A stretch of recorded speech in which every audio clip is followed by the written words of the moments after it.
और डेट है 19/4/24, है ना। सेल के बारे में देखो, सेल बताया ना तुमको। Cell is the smallest creational functional unit of the living things. क्या बताए थे? सेल क्या है? किसी भी सजीव प्राणी का सबसे छोटी, सबसे रचनात्मक एवं क्रियात्मक इकाई है। क्या है?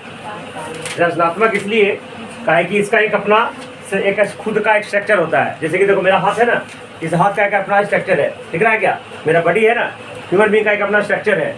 ये बेंच है, बेंच का एक अपना स्ट्रक्चर है, संरचना है, किस रूप में रहेगा। तो हर चीज़ का एक स्ट्रक्चर होता है ना, तो हर एक कोशिका का भी अपना एक स्ट्रक्चर होता है, एक अपना रचना होता है। एनिमल सेल जनरली स्फेरिकल होते हैं, प्लांट सेल क्या होते हैं? रेक्टेंगुलर होते हैं। तो ये इसका एक अपना खुद का शेप होता है, इसलिए इसमें। और क्रिएशनल मैंने ये सिंगल सेल सभी काम करते हैं, रेस्पिरेशन का काम करते हैं, शोषण का काम करते हैं, इसी में एनर्जी बनता है, और भी जितने काम, प्रोटीन सिंथेसिस का काम करते हैं। राइबोसोम सेल का एक पार्ट होता है जो प्रोटीन सिंथेसिस का काम करता है, समझ गए ना। तो इसमें बहुत सारे क्रियाकलाप होते हैं। माइटोकॉन्ड्रिया में रेस्पिरेशन होता है, पता है ना, ये ट्रांसपोर्टेशन का काम भी करता है, गोल्गी ऑपरेटर्स। तो बहुत सारे का काम करते हैं, इसलिए इसको कहते हैं सेल को स्मॉलेस्ट, सबसे छोटा होता है। कुछ सेल इतना छोटा होता है कि हमारे आँख से दिख नहीं सकते, लेकिन कुछ सेल इतना बड़ा होता है कि हमारे आँख से दिख सकते हैं। जैसे सबसे बड़ा सेल पता है ना, ऑस्ट्रिच का एक होता है 170 गुना 130 mm का, और बहुत सारे सेल ऐसे होते हैं जो हमारे आँखें से दिख नहीं सकते। इसलिए सेल का सबसे सिंपल परिभाषा क्या है? Cell is the smallest structural and functional unit of the living things. लिखो सेल का परिभाषा।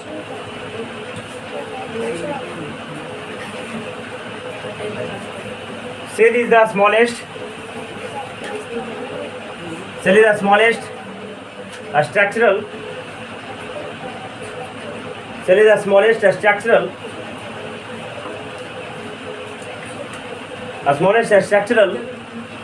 and functional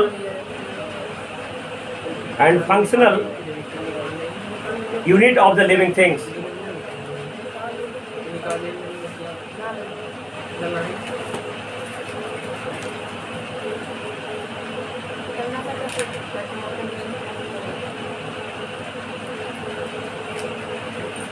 अगला एक पॉइंट लेके लिखो, मोस्ट सेल्स लिखो, सेल्स आर माइक्रोस्कोपिक माने हमारे आंख से दिख नहीं सकता, बहुत ज्यादा छोटा होते हैं। Most cells are microscopic which cannot be seen with our naked eyes, which cannot be seen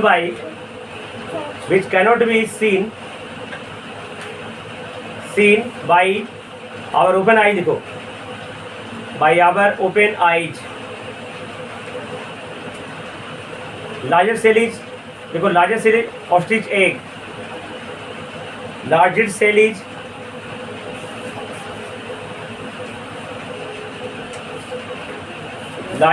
is ostrich egg, है ना। इसका साइज लिख लो 170 गुना 130 mm, 170 mm into 130 mm।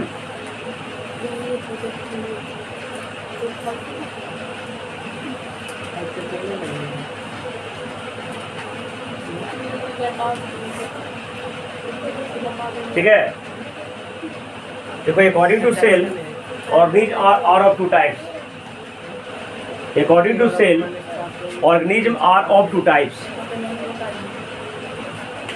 According to cell, according to number of cells, sorry, according to number of cells, number आगे बेटा, cell के बाद नहीं, सेल के पहले। According to number of cells, organisms are of two types।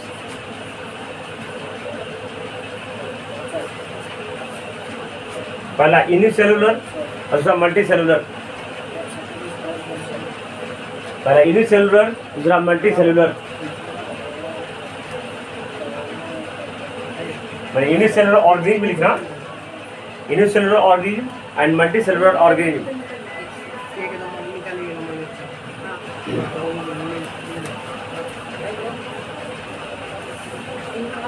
देखो unicellular organism लिख दे दो, यूनिसेलुलर ऑर्गेनिज्म लिख के दो। देखो the organism which have only one cell, the organism which have only one cell,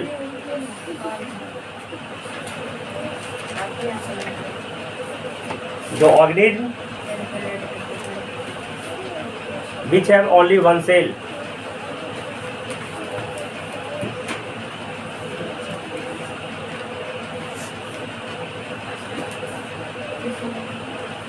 है ना, which have only one cell is called unicellular organism, is called unicellular organism. Example लिखो amoeba, AMOEBA,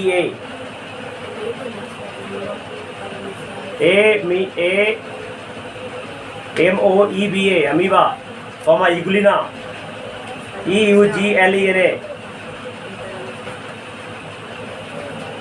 multi cellular organism लिखते हैं तो multi cellular organism,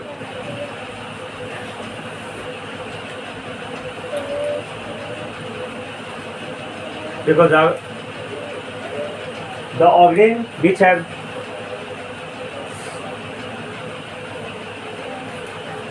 more than one cell,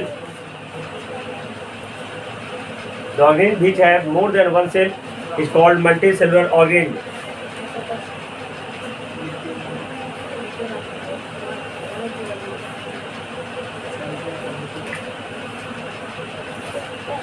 The organism which have more than one cell is known as multicellular organism. Example लिखो, a 60 kg man have, example लिखो 60 kg man have, a 60 kg man have 60 गुने 10 to the power 15 cells.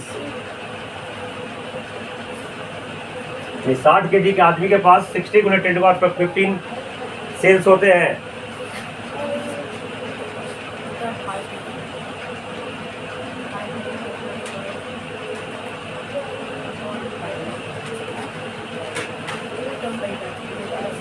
अब लिखेगा नहीं, ध्यान से सुनेगा। कहता है बिटवीन 1838 से 1839 तक, है ना।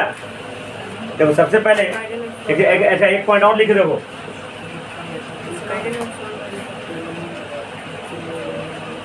Cell was discovered by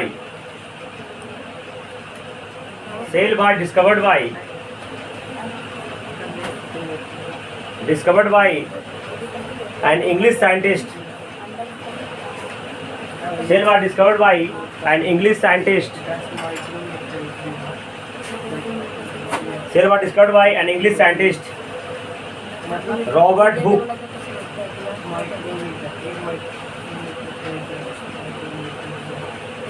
Robert Hooke in 1665.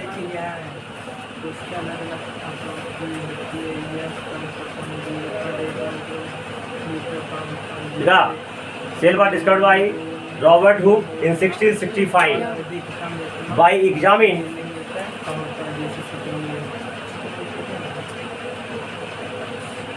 जांचना by examining a thin section of cork.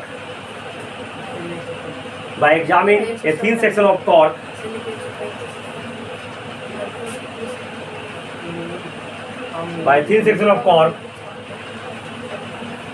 with the help of on-made OWN, on-made microscope, on-made simple microscope, और मैंने खुद के बनाया हुआ और मेड सिंपल माइक्रोस्कोप। ठीक है, तो यहाँ सुनो, जब वो एक स्लाइस बने, क्या होता है स्लाइस बने, जैसे कि एक प्रकार का टुकड़ा है ना, जैसे किसी का एक पेड़ था, पेड़ के बाहर के एक स्लाइस को काट रहे थे, तो काट रहे थे ना, और सिंपल माइक्रोस्कोप से देखे तो जैसे मधुमक्खी का छत्ता देखते हो ना, तो छोटे छोटे कंपार्टमेंट है, एक रूम जैसा मिलेगा, तो स्लाइस के अंदर उस छोटे छोटे उनको क्या मिला, एक कंपार्टमेंट दिखा, है ना, उस छोटे से स्लाइस के अंदर। ठीक है, तो उसी थिन स्लाइस को उसने नाम दिया सेल। समझ गए ना। रॉबर्ट हुक ने 1665 ईस्वी में, मैंने आज से बहुत साल पहले, आज कितना है 2024 है, कितना है 2024, और इसने रॉबर्ट सेल के बारे में सबसे पहले कौन बताया, रॉबर्ट हुक ने। लेकिन ये इसने इतने ही बता कर छोड़ दिया। इसके बारे में सेल का ना तो कोई थ्योरी दिया, सेल का ना कोई डिस्क्रिप्शन दिया, सेल का ना कोई विवरण दिया विशेष रूप से, है ना। तो सेल क्या हुआ है नहीं है, बस इतने सेल के बारे में, सेल नाम का कोई चीज़ होता है, रॉबर्ट हुक ने बता दिया। लेकिन सेल थ्योरी इसने नहीं दिया। सेल थ्योरी कब दिया? 1838 में एक अलग वैज्ञानिक है, जर्मन बोटनिस्ट सचवान, और एक सिल्डेन और सचवान ने दोनों मिलकर 1838 से 39 ईस्वी में सेल का थ्योरी दिया। क्या है? सेल के बारे में बता दिए थे रॉबर्ट हुक के नहीं 1665 ईस्वी में। लेकिन सोचो 1665 और 1839 मिला के पौने 2 साल के बाद सेल का थ्योरी जो है सिल्डेन और सचवान के द्वारा दिया गया। अगला पॉइंट देखो,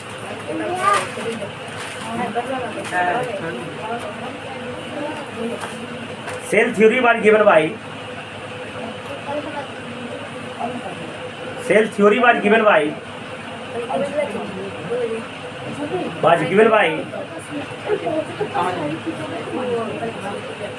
सिल्डेन SCH, देखो SCH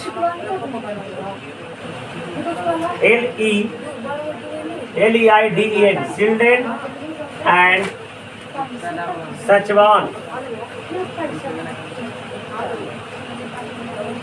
सिल्डेन एंड सचवान।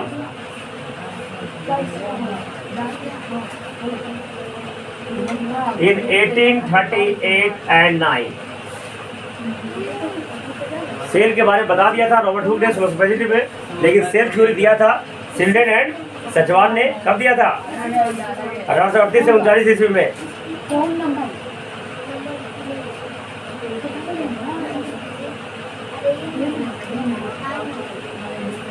ठीक है, ध्यान सुनो। और सेल थ्योरी क्या दिया था? सेल का थ्योरी दिया था कि सेल जो है ये सबसे smallest structural function of the life है। किसने बता दिया था? सिल्डेन सचवान 1838-39 में। फिर देखो एक चीज तुमको बताते हैं, जैसे अभी देख रहे हो जितना भी फसल गप नहीं करेगा, काम से काम करेगा। इतने भी तुम्हारा जैसे कि अभी मान लीजिए एक पेड़ नया पेड़ हो जाता है, तो नया पेड़ में सेल्स है। नया पेड़ का निर्माण हो गया, बीज हम लोग रोपे तो नया पेड़ का निर्माण हो गया, तो उसमें नए बढ़िया देखो बड़े सेल्स हो गए, ढेर बड़े सेल्स हो गए। तो तुमको क्या लगता है सेल्स अपने आप उत्पत्ति हो जाता है? कभी सेल अपने उत्पत्ति, सेल जब भी बनते हैं तो प्री एग्जिस्टिंग सेल से बनते हैं। ठीक है, जैसे मैंने बीज गाड़ा, बीज जमीन में गाड़ा तो वो एक से अंदर एक सेल्स था।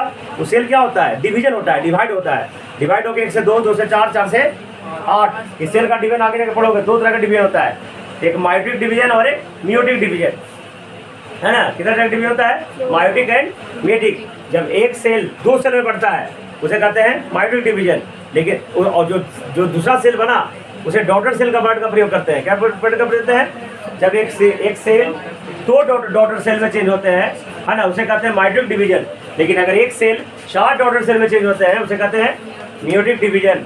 और डिवाइड होके जैसे देखो समय लगता है, छोटा बीज से छोटा पौधा निकलता है, छोटा पौधा से बड़ा पौधा होता है, समय लगता है। इसका मतलब क्या है? सेल डिवाइड होके 1 से 2, 2 से 4, 4 से 8, 8 से 16 हो रहा है, और तभी वो साइज इंक्रीज कर रहा है। तो देखो अगला पॉइंट देखो, इन 1855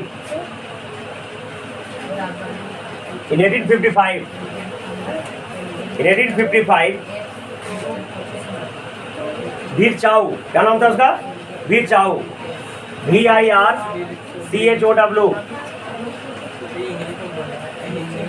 है ना। इन 1855 वीर चाउ gave the idea that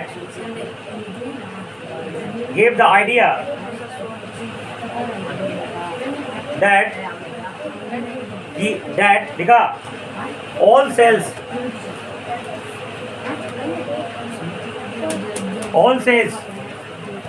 give idea that all cells arises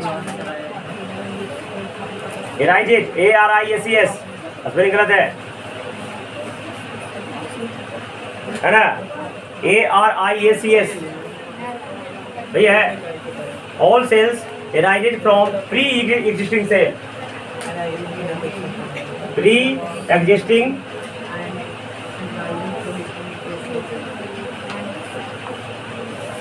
जैसे कोई लगता है कि नया बच्चा का जन्म हुआ, है ना, तो तुमको लगेगा कि अपने आप उससे ऊपर हो गया। ऐसा नहीं होता है ना। जब फर्टिलाइजर होता है तो ह्यूमन का स्पर्म और फीमेल का ओवम आपस वो दोनों सेल है। स्पर्म भी क्या है? स्पर्म भी एक सेल है। स्पर्म भी क्या है? ओवम भी क्या है?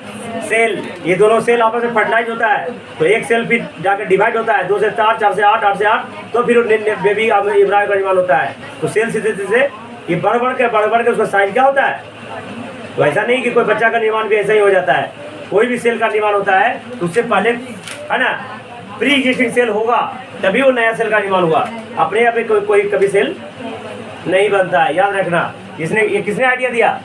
1855 में बिरचाऊ ने आइडिया दिया कि ऑल सेल्स एराइजेड मैंने ऊपर होना है ना, विकसित होना from pre existing cell. Pre के मैंने पहले से कोई सेल है उसी से नया सेल बनता है डिवाइड होकर। सेल क्या होता है? डिवाइड होता है। डिवाइड कैसे?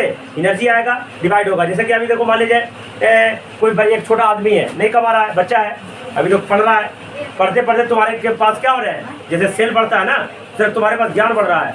ज्ञान बढ़ते बढ़ते बढ़ते क्या होगे? तुम अपने आप को ग्रोथ कर पाओगे और ग्रोथ होकर फिर बड़ा एम्पायर खड़ा कर लोगे। समझ गया ना? कोई पैसा पहले से नहीं था, है ना? तो वही सब चीज़ है इसमें। सेल भी पहले प्री एग्जिस्टिंग सेल से बनता है, बन के डिवाइड होके 1 से 2, 2 से 4। और डिवाइड कैसे होगा? खाना खाओगे तब, एनर्जी मिलेगा तब। माइट्रो को सेल में एक पार्ट होता है माइट्रोकॉन्ड्रिया। माइट्रोकॉन्ड्रिया में सेलुलर एक्सपेंशन होगा, वहाँ एनर्जी मिलेगा उसे। एक पता है ना, ग्लूकोज के एक मोलिक्यूल से कितना होता है? 38 ATP एनर्जी निकलते हैं, पता है ना? तो इस एनर्जी के दौरान होकर सेल का डिवाइड होता है और तब उसमें ग्रोथ होता है। और ग्रोथ होके बढ़ने का काम ये आइडिया कौन दिया थे? बिरचाऊ दिया था। अगला पॉइंट लेके लिखो।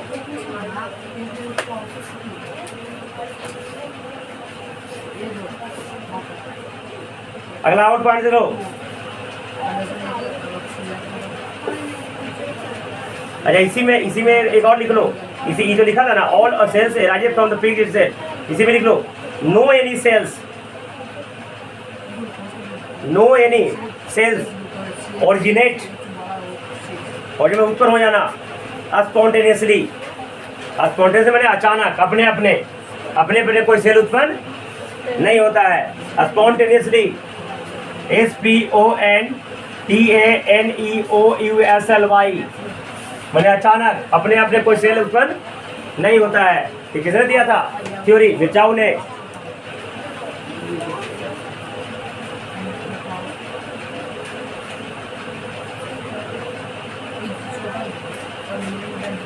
देखो अगला पॉइंट देखो। After the study of plant and animal cell, after the study of plant and animal cell, plant and animal cell by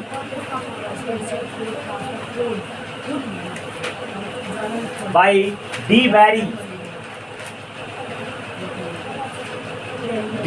Barry and Schuld, SCH, ये सब नाम याद करना बेटा, SCHULTZE, Schuld।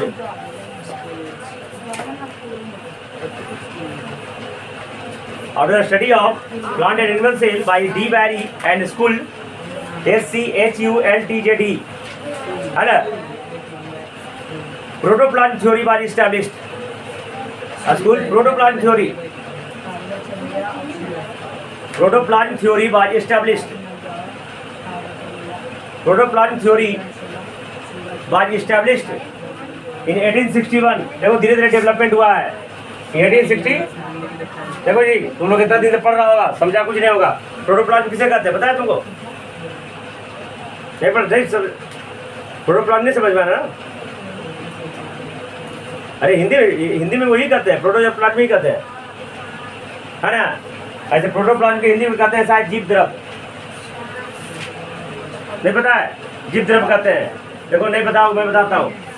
ये देखो ये पूरा सेल्स होता है ना जी, क्या करें पूरा सेल्स से माने जाए। ये सेल्स के जो देखना बेटा, ये सेल्स एक प्रकार का झोला समझ लो इसको, क्या लो? और ये जो इसलिए प्रत्येक का अपना एक स्ट्रक्चर होता है। तो ये बाहर का जो कवरिंग है, इस कवर को क्या कहते हैं? सेल मेम्ब्रेन कहते हैं बेटा। क्या बोलते हैं? सेल मेम्ब्रेन, याद रखना, सेल मेम्ब्रेन, BRANE। बाहर का जो कवर है क्या कहते हैं? याद रहेगा, सेल मेम्ब्रेन। तो नहीं पढ़ा इसे कोशिका झिल्ली कहते हैं। क्या कहते हैं? याद है? ये क्या कहते हैं?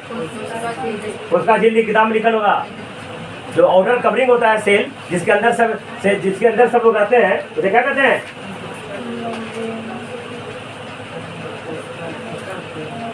है ना, ये सेल मेम्ब्रेन। असरो ये प्लांट, ये एनिमल सेल में होते हैं सेल। अगर प्लांट सेल पढ़ोगे ना, तो प्लांट सेल में जो ऐसे होता है, तो ये जो सेल मेम्ब्रेन होता है प्लांट सेल में ये सेल मेम्ब्रेन के ऊपर एक और कवर होता है, और होता है सेल वॉल। क्या होता है? Cell wall. ये सेल वॉल क्या होते हैं? प्लांट सेल में मौजूद रहते हैं, लेकिन एनिमल सेल में इसे कोशिका भित्ति कहते हैं हिंदी में। क्या कहते हैं? और सेल वॉल सिर्फ और सिर्फ प्लांट में पाए जाते हैं। एनिमल में सेल वॉल एनिमल में सेल मेम्ब्रेन होता है। क्या होता है? तो सेल मेम्ब्रेन, सेल ध्यान देना बेटा इसमें। सेल मेम्ब्रेन के अंदर जनरली सेंटर में एक न्यूक्लियस होता है। क्या होता है?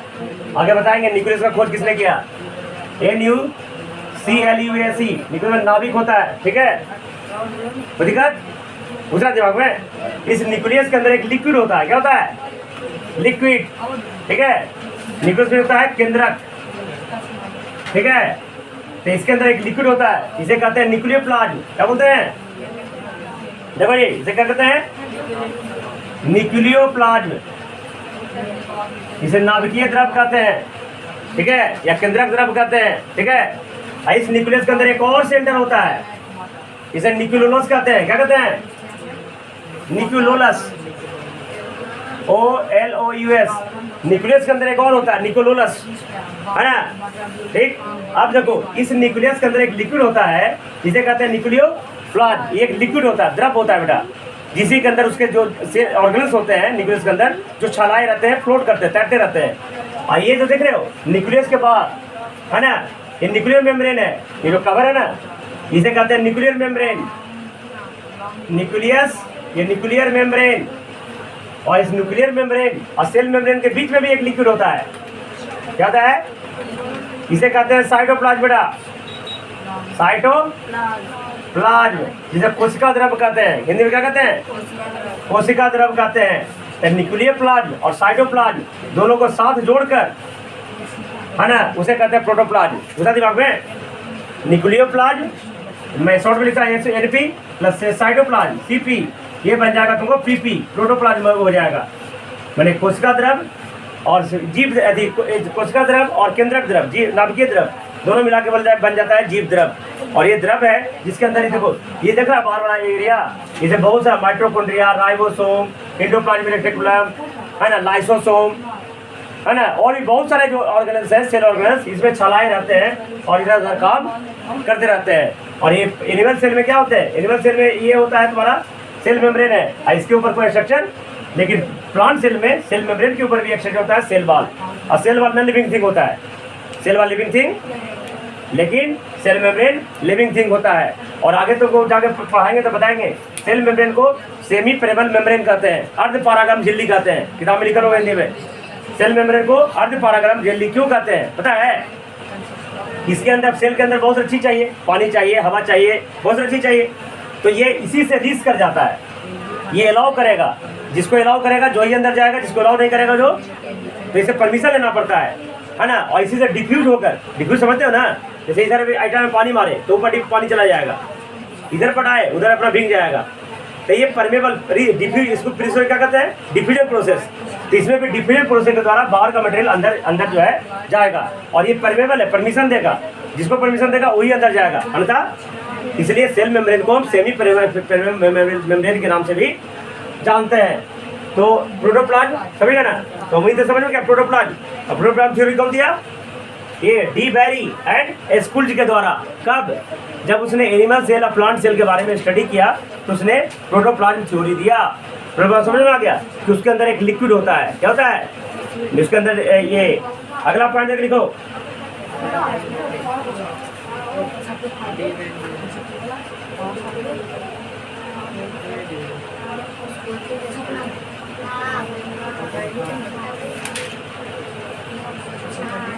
देखो nucleus is discovered by Robert brown. Nucleus was discovered by Robert brown. Robert Hooke ने दिया था, सेल के बारे में पता लगाया। और न्यूक्लियस के बारे में कौन पता लगाया? रॉबर्ट ब्राउन ने। BROWN।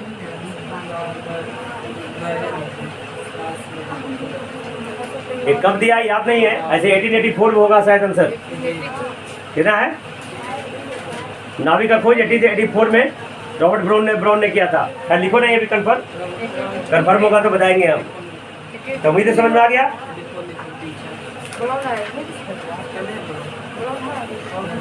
अगला हेडिंग लिखो, cell structure.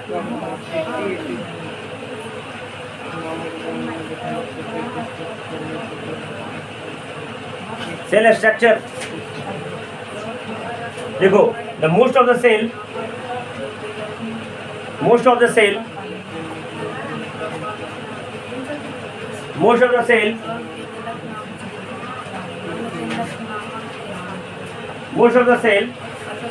are in the range of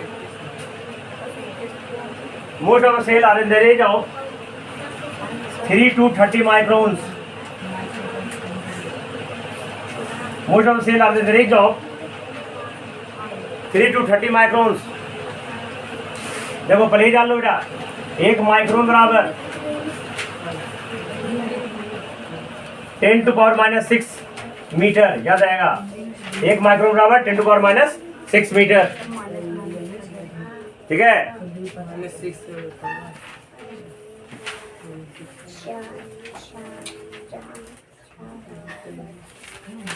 और इतना छोटा होता हमको देख नहीं सकते, ठीक है। इसको देखने के लिए हमको सिंपल माइक्रोस्कोप से भी नहीं दिखेगा। इसको देखने के लिए शुरू तो डिस्कवर हुआ कंबाइंड माइक्रोस्कोप, लेकिन अब तो जमाना जो आ गया बहुत तरक्की कर गया है। अब इलेक्ट्रॉन माइक्रोस्कोप है। क्या है? इलेक्ट्रॉन माइक्रोस्कोप से किसी भी साइज के, है ना, कितना गुना, मिलियन टाइम्स गुना जो है हम लोग देख सकते हैं इलेक्ट्रॉन माइक्रोस्कोप की सहायता से, ठीक है। इसलिए आसानी से अब सेल को हम इलेक्ट्रॉन माइक्रोस्कोप से सहायता से देख सकते हैं। Cell can be seen in electron microscope is called ultrastructure, ठीक है। देखो इधर जो नॉर्मल कंपाउंड माइक्रोस्कोप से देखते हैं, देखो ध्यान से सुना, सेल को अगर कंपाउंड माइक्रोस्कोप से देखते हैं या किसी भी चीज को कंपाउंड माइक्रोस्कोप से देखेंगे तो वो सिर्फ उसको 2000 गुना ही बड़ा दिखाएगा। कितना? कंपाउंड माइक्रोस्कोप मात्र 2000 टाइम्स गुना दिखा पाएगा। लेकिन अगर हम किसी सेल को इलेक्ट्रॉन माइक्रोस्कोप से दिखेंगे तो ये लगभग 500 मिलियन टाइम्स, मैंने 1 मिलियन 10 लाख, 1 मिलियन मैंने हाफ मैंने 5 लाख, ट्राई करो, 5 लाख गुना दिखाता है इलेक्ट्रॉन माइक्रोस्कोप, है ना। और इलेक्ट्रॉन माइक्रोस्कोप से जो स्ट्रक्चर दिखेगा उसे हम अल्ट्रा स्ट्रक्चर के नाम से, तो लिखो पॉइंट देख लिखो, if we see the cell with the help of compound microscope,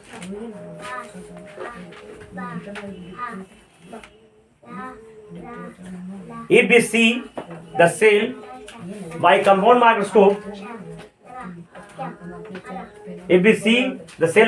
microscope, then the image is 2000 times larger. The image is 2000 times larger, but with the help of electron microscope 2000 times larger, बड़ा दिखाई पड़ेगा। But the image seen by electron microscope, मन में पढ़ाई करो, बोलो उसको मन में पढ़ाई करनी। But with the help of the image is seen by the electron microscope, the image is 5 lakh times larger.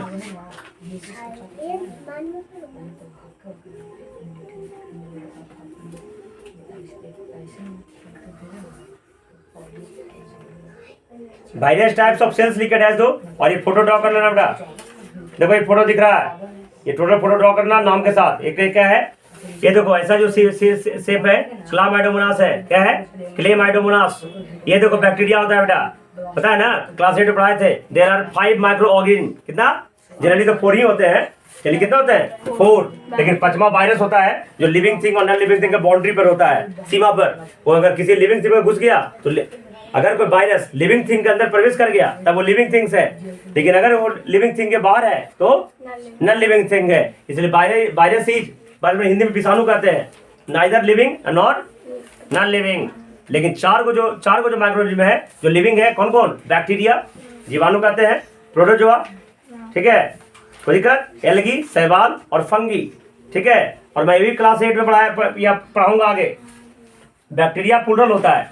Bacteria जैसी मैं बात बोला तो ये प्लूरल हो गया, ढेर मैंने बैक्टीरिया को संबोधित करेगा। बैक्टीरिया में अगर सिंगुलर एक बैक्टीरिया को बोलना है उसके लिए नाम है बैक्टीरियम। क्या नाम है? बैक्टीरियम होता है सिंगुलर, और बैक्टीरियम से बन गया बैक्टीरिया, वो हो गया प्लूरल। फंगी क्या हो गया, है ना? ये फंगस हो गया सिंगुलर, अब फंगी हो गया, कितना फंजाई पड़ता है उसको, है ना? एल्गा हो गया सिंगुलर, एल्गी हो गया प्लूरल, ठीक है। प्रोटोजोआन हो गया सिंगुलर, अब प्रोटोजोआ हो गया प्लूरल। समझ गया ना? ये देखो क्लेमाइडोमोनास है, ये बैक्टीरिया है, ये ल्यूकोसाइट है। क्या है? ये सभी वेरियस टाइप ऑफ सेल्स का लिखकर ये टोटल फोटो फिर कॉपी में ड्रॉ कर लेना है। ये नर्व सेल है बेटा। देखो हम लोग चुट्टी काटते हैं या सुई भगाया जाता है तो आपको पता चल जाता है कि पूरे शरीर में एक नर्व सेल्स का जाल बिछा हुआ है।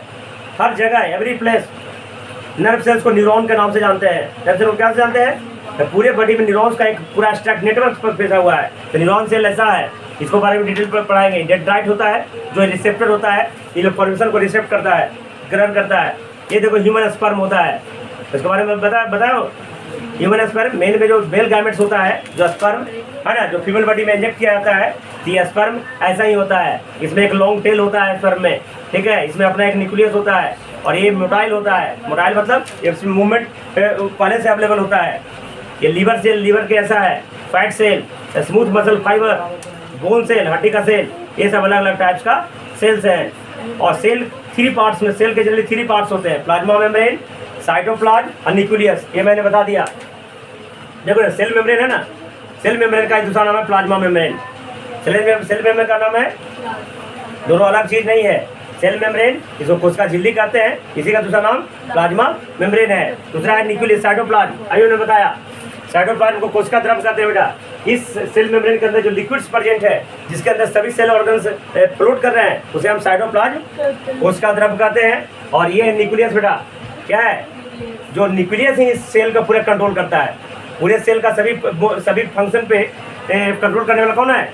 न्यूक्लियस होता है। मैंने न्यूक्लियस है ब्रेन ऑफ द सेल। मैं हमको कंट्रोल कौन कर रहा है? ब्रेन ना। तो न्यूक्लियस पूरे सेल का फंक्शन को कंट्रोल कौन करता है? न्यूक्लियस। और न्यूक्लियस के अंदर एक और होता है निकोलोलस। क्या होता है? उसे केंद्रिका के नाम से हम जानते हैं। समझ गया? और विशेष रूप में पढ़ेंगे। एक point various type of cells लिखे, जगह छोड़ दो, है ना। और उसके बाद एक थोड़ा सा एक पॉइंट और लिख लो। देखो structurally the cell have 3 parts. मैंने रचना के अनुसार से, संरचना के अनुसार से, structurally cell have 3 parts. Cell have 3 parts. पहला प्लाज्मा मेम्ब्रेन और सेल मेम्ब्रेन, 3 पार्ट्स। पहला में प्लाज्मा मेम्ब्रेन,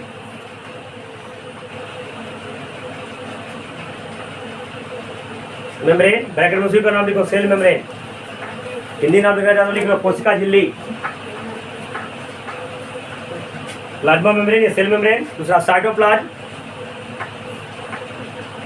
साइटोप्लाज्म हिंदी में कोशिका द्रव कहते हैं इसको। न्यूक्लियस नाभिक। और ये फोटो ड्रॉ कर लेना।